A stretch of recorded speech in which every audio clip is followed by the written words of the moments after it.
To the Consulting Leaders Podcast, where we talk about the business of consulting. Whether you're looking to grow your practice or learn from the stories of leaders in consulting, you're in the right place. I'm your host, Guillaume Jouvencel, ex-PwC and co-founder of GHA Marketing. Join me as I interview the best consultants in their niche. Let's get on with the show.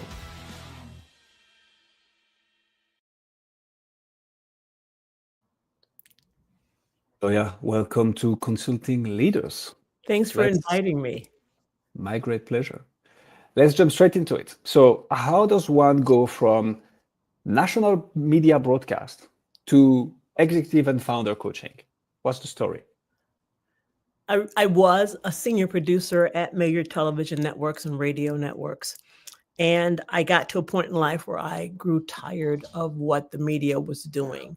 Once we got to 24-hour news, journalism sort of went out the window, and I think it's even worse now. I left there to become a human rights communications consultant for organizations and individuals. I worked with Danny Glover and Harry Belafonte on their human rights work. And at that point in life where you go, what do you really like doing?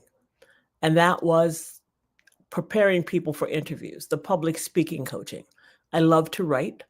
And so I found myself in a world I didn't find myself. I designed the ability to be a public speaking coach and to write speeches. I've written TEDx talks and commencement speeches and congressional testimony, and wanted to expand from that. And because a lot of that is coaching people through their fears and their doubts. And I wanted to expand from that. And then I went back to school to become a certified International Coaching Federation coach.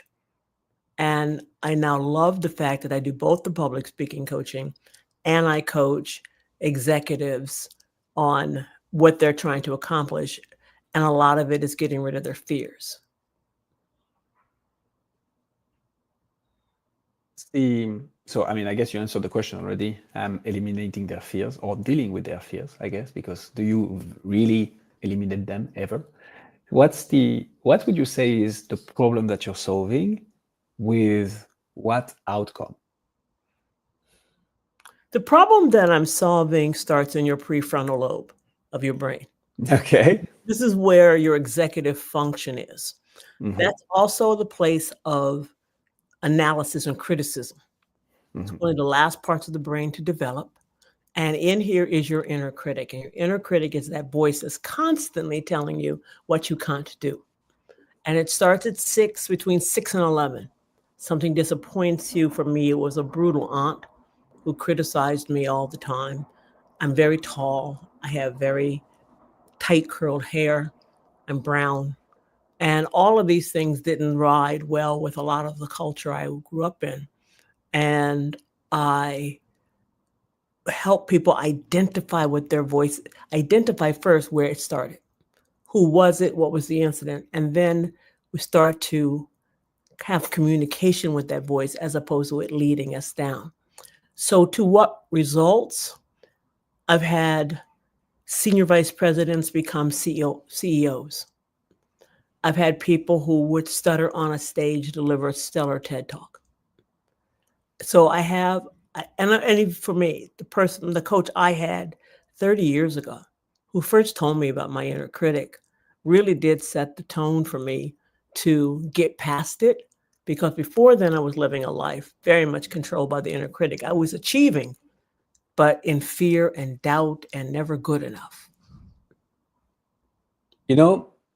I sometimes wonder how much of certain people's success is due to the fact that they met the right person at the right time.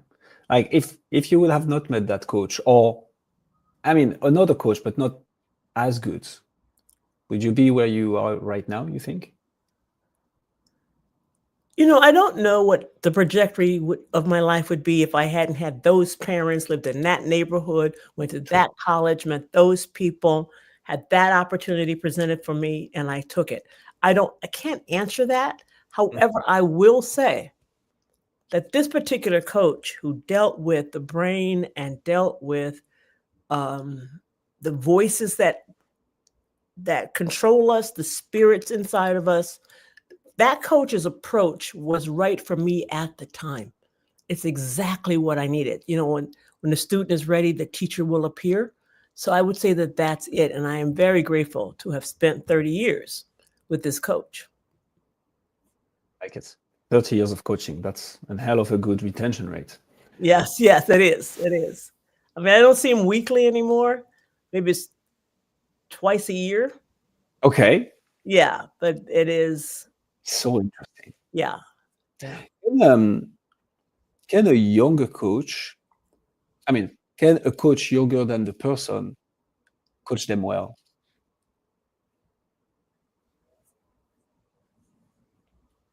That's a really good question. I'm going to say yes.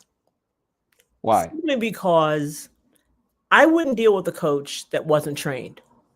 So you would Right. have to, you can't just decide, I want to be a coach.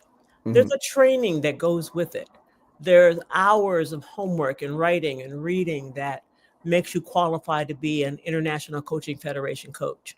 Mhm. So the person had come through the training, passed this enormous test they give you to become certified. And then the annual updates you have to do. I mean, I have to renew every 3 years, not annually, every 3 years. But they're looking that I've had continuing education classes. I can't just say, all right, here's my check, I'm going to renew. I have to prove that I've been on a trajectory of education for the 3 years in between. So I think if somebody could keep up with that, no matter if they were younger than me, they would have the skills to do it. I like that. And that does make sense. Yeah. So for you specifically then, Joia, who do you coach? I coach primarily women because women come to me. I think it's safety in that. And I coach people who are deeply in their fear and doubt. And I think it's something I say in LinkedIn or my website, where all of my clients come to me at that point in life. They're changing careers, they are leaving marriages, they can't figure out why they can't get the promotion to CEO, or I got the promotion to CEO and I realized the business is failing. And so they come to me to figure out how to settle their thoughts, how to organize it and make it a little bit more linear than, oh my God, I'm going to fail, which never works if that's your mindset. So that's why I coach. How do those people find you? What has worked for you to attract those people? The reason I'm asking is, in the way you describe those people, I suspect there are some of them who don't know that they need a coach yet, or who might feel not coachable at first. So how do you get the right message in front of the right person at the right time so that they come to you to be like, Joia, I stutter, but I'd like to give a TED talk. Yeah. Help me out here. How do you do that? Referrals. 80% of my business is referral. One client tells somebody else, or a good friend knows somebody who would really benefit from working with me. So it's referrals. When I started the business, I went through my LinkedIn contacts, got the email addresses of the people I actually know, not the other number of people who you connect with because they ask, but the people I actually know, and told them I'm launching this part of the business. They would tell me, and especially those people who work in HR, so you can get professional development money, those people who hire, whether you're the CEO or the whatever, and let them know I'm here. And the gates started to open. 1 client, 2 clients. I only take up to 12 clients, individual clients a week. And then those people told those people who told those people. And then the other part of the marketing is LinkedIn. I make sure I have stellar graphics and messages and storytelling, not just selling me, and telling stories about myself sometimes. Or I'll refer to a client story without ever saying her name. And people respond to that because they want to know they're not alone.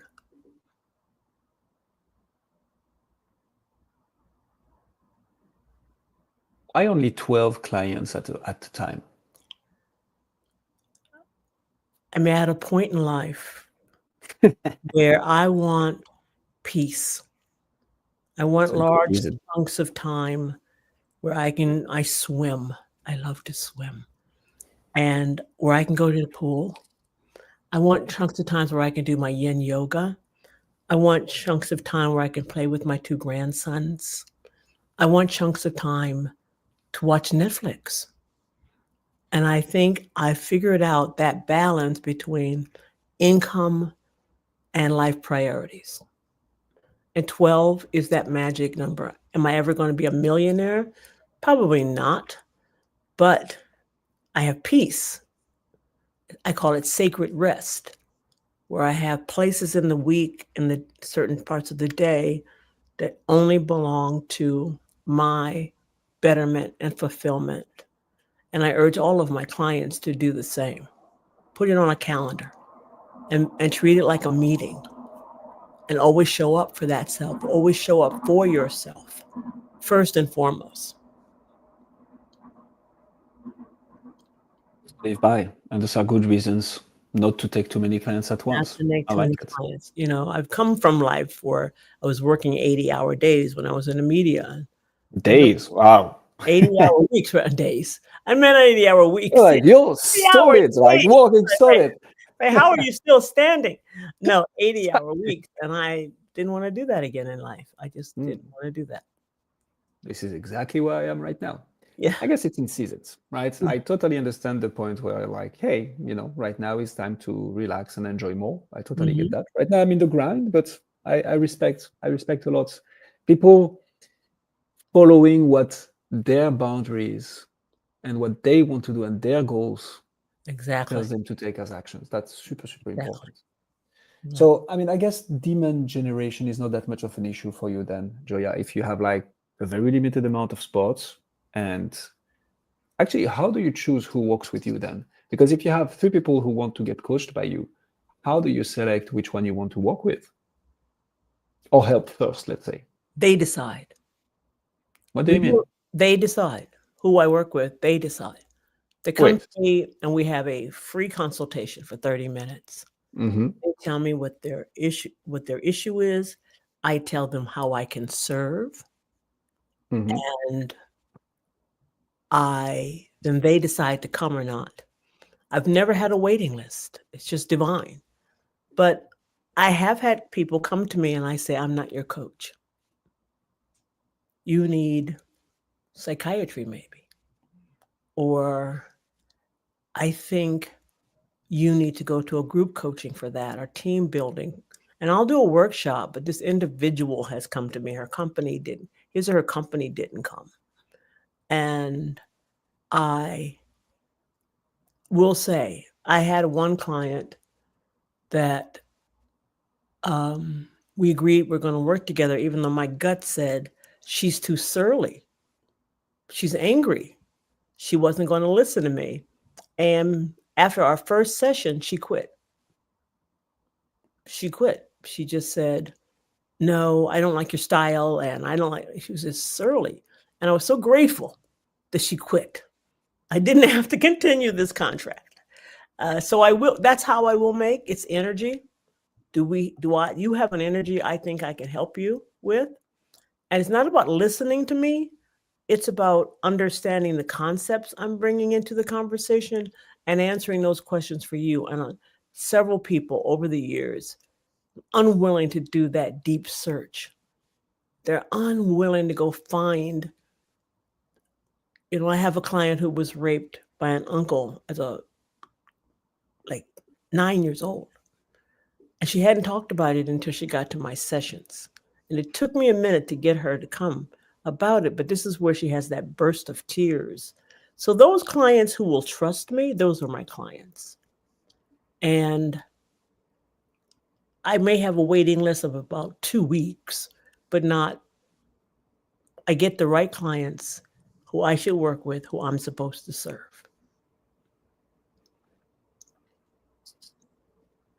It's nice that a lot of people will envy you, Joia, which is a great thing. Happy you. I I have to tell you this. I have a great belief in God, Okay. not religion. I don't belong to any religion, no dogma, but I have a great faith in a higher power that when I set my intentions, that higher power is there to help me achieve them. So the moment I get clear and I say, this is what I would like to do, and it's in service. I'm like, I don't want to rob the bank or molest the child. It's in service. It sort of unfolds, sometimes better than I thought. So I set the lifestyle I'm looking for, and this is what it's going to take to pay for that lifestyle. And so makes me happy. What got you to be so aligned? I mean, I'm listening to you and I'm like, I feel peace. I feel ease. Thank you. I feel authenticity. Mhm. What made you, I mean, I guess this is where you bring in the coach that you had for 30 years, but like, how does one navigating the, you might be noticing that I'm just picking your brain for my personal situation now. No, fine. How does one who, is running a business, it's going, it's cool, but it's like fire everywhere, basically becoming a fireman here, and managing casino and things. How does one reach the state that you're in right now? In 2 minutes. Yeah. Because there isn't a fire. Your perception is fire. So you start the fight or flight reaction to it because you perceive it as fire, as opposed to perceiving it as, oh, well, that happened. So now what is for me to do?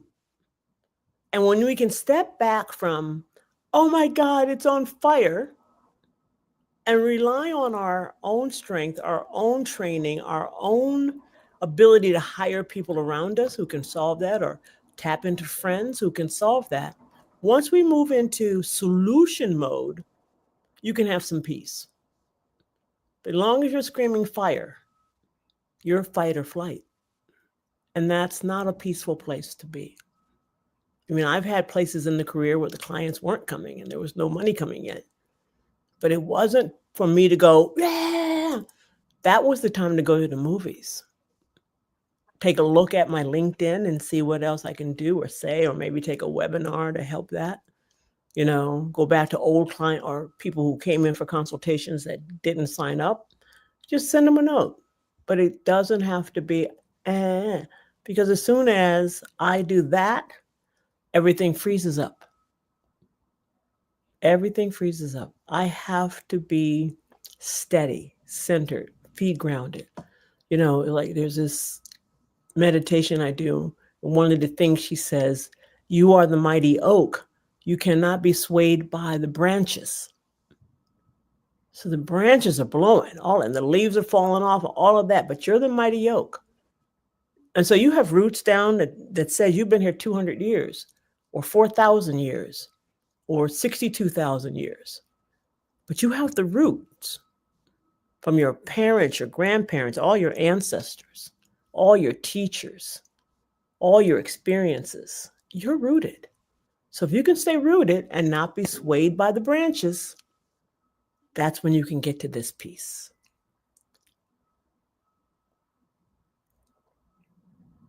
Words to live by. One last business question. Mm-hmm. How do you retain? I feel, and I talk to a lot of B2B coach consultants. This is where the money is, right? It's great to hunt. It's great to get referrals. Sometimes referrals slow down. You don't get as much business as you would like to because you're solely relying on it. It's not your case, but the case of lots of people. Mm-hmm. So the best way to make money over the long run is to retain clients, keep on providing value, Right. and making sure that they stay with you. So you're providing value, and of course, you can keep on charging them. Mm-hmm. How do you do that in your business? I feel I see the answer coming, but I'm still curious of how you've thought about this, are approaching this, and go by this. Of course, as a business owner, I want to be able to project income. So retention is the best way to be able to project future income. I started to try to do the count while you were talking, but I'm going to say at least 4 of the clients I serve right now have been with me 4 years. And they have grown immensely, not because of what I do, it's because they were willing to do the work. Yeah, but what you just did, I'm sorry to cut off, but like this is so good because at the end of the day, and we see it with our clients as well, the ones who get the best results are the one who get off their asses and actually do the work. And do the work no matter how hard it is, how embarrassing it is. And you know what? I think those people, would have made it even without us. Maybe it would have taken a bit longer, a bit more time, right? Because there is having to figure out where you want to even go, having a map to get somewhere, and having a map, and the guide at the back of your car telling you, be careful, there is a pothole here. Hey, there is a shortcut over there. So, like, cool, it goes faster, which in some situations is important. But like, those are the people driving the results. Sorry, please continue. Exactly. So retention is important, but in my marketing, I'm always looking for that new client. Even when I have 12 clients, and maybe half of them will be finished with their sessions, I can't ask them, "Are you going to re-sign?" It doesn't feel right to have that question in the middle of their coaching, like, "Are you coming back?" I let them decide around the last few sessions. And sometimes they will volunteer. Oh, just send me an invoice. I'm staying. But I'm always looking for that next client. And I never leave the house without dressing to a point where I may meet that next client in the grocery store. I have 2 clients I met at airports, one on a transatlantic flight, one just walking through the airport. There was something about the way I was dressed or carried myself. She walked up to me and she says, "I want some of what you got."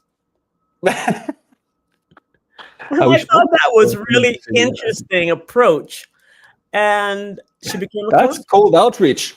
Yeah, right. And the transatlantic flight, I just happened to be sitting next to her in the plane. Our seats were just, Off the conversation. Yeah, right. And started a conversation. I have 2 clients I met in bars.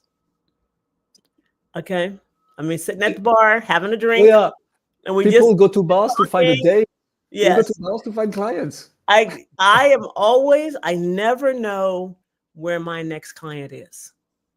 So even if I'm going to the grocery store, I've done something professional with my hair, the coat I'm wearing since it's winter where I live now, or in the summer, a pretty sundress, something that says I'm a professional woman.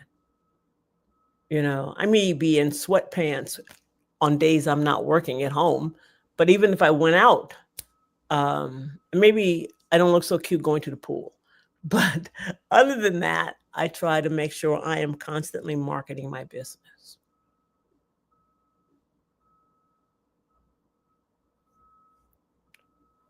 Okay, a bit of a curveball, Joia, because I think you've had it a little bit too easy here. I did? Yeah. I mean, you're flying, which is great. I love the vibe. What's your number 1 challenge? What are you stuck on or working on so that, and I understand it's a bit particular in your situation because you don't see it like this from what I understand. It's not like you're looking at growing exponentially. What you want is to have the right balance of walking, helping your clients, spending time with your grandchildren, watching Netflix. What series are you watching right now? What series am I watching? Yeah. On like Netflix? Yeah. I think it's on Apple TV, but I'm watching something called Friends and Neighbors. Okay. Yeah. I haven't heard of it. Need to look into it. Yeah. So you're doing all those things. What's your challenge? What is it that you're working on now that you know that when you're going to unlock, you're going to go to the moon? I'd like to do, for the past years, I've been doing individual clients, and occasionally I would get invited to do a podcast like Your Glorious Podcast, where I would Okay. occasionally be invited to do a keynote or be on a panel. Mhm. When I look at where the business needs to pivot now, I would like to have fewer individual clients and more workshops.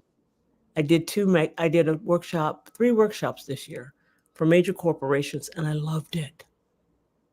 I loved it. I just this is my space. 4 hours, changing a team, changing these executives here. So to come into more contracts that allow me to do that is the challenge right now. The physical challenge that goes with that is shifting my marketing, shifting what I ask my friends about. And, we all get happy where we are, but I call that my inner critic, because the inner critic is a child. Habits.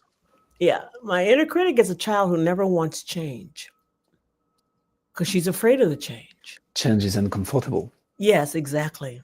I'm not going to be comfortable doing this level of marketing because it's not, And so I'm like, inner critic, it's time for you to go sit down because I'm going to go do this. I know you're there. I know you're saying you're comfortable. Why are you changing? Because life is ever changing. Why can't I be a part of that? And accept the challenge of, I have this strong desire to go back to include that level of joy in my work. And so 2026, I'm doing the marketing strategy now. And in 2026, we're launching out.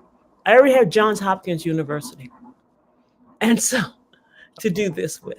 And that was by going to a conference.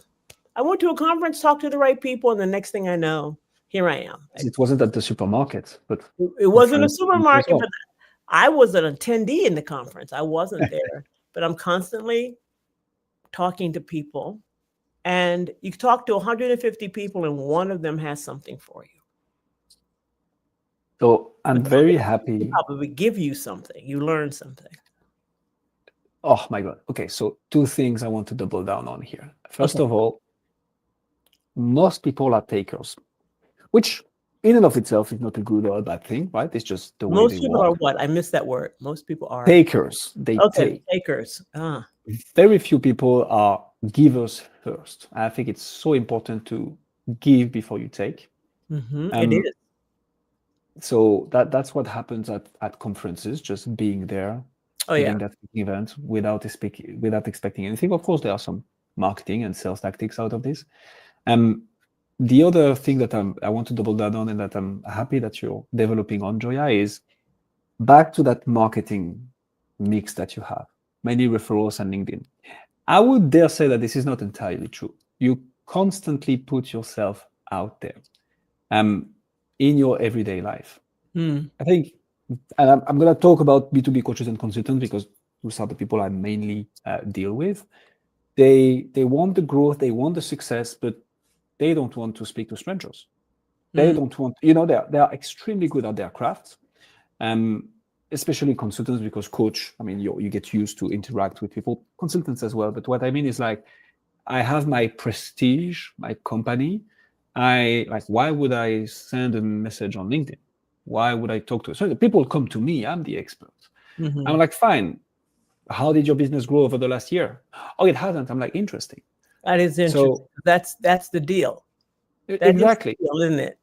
Yeah. And for some people, just to be clear, for some people that's all right. For some people, it's like, look, I'm not in a phase of my life where I talked to a sales consultant a week ago, and he's like, I just had my 4th daughter.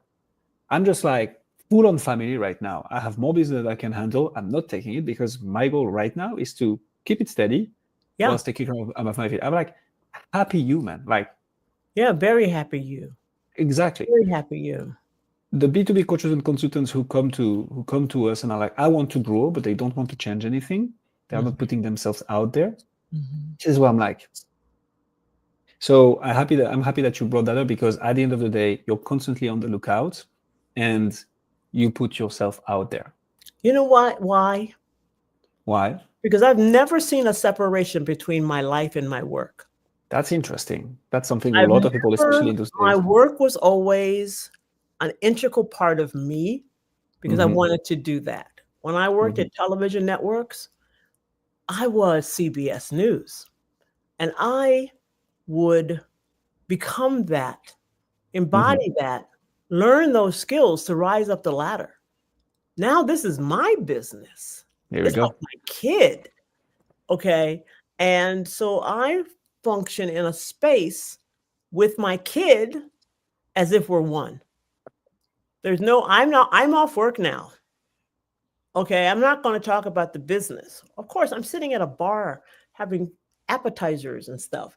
And this woman starts to talk about her job. She starts to talk about her job. I'm like, hey, I think I can help you. I couldn't say I'm off work to myself. I can't help this woman because I'm off work. That's not service. That's not the job being of service. My media job was to support the First Amendment. Okay, the fourth estate, as Thomas Jefferson called it, the media. He only had newspapers. My TED Talk is about reimagining the fourth estate. So I had service there. I don't really do things where I don't think I'm serving somebody.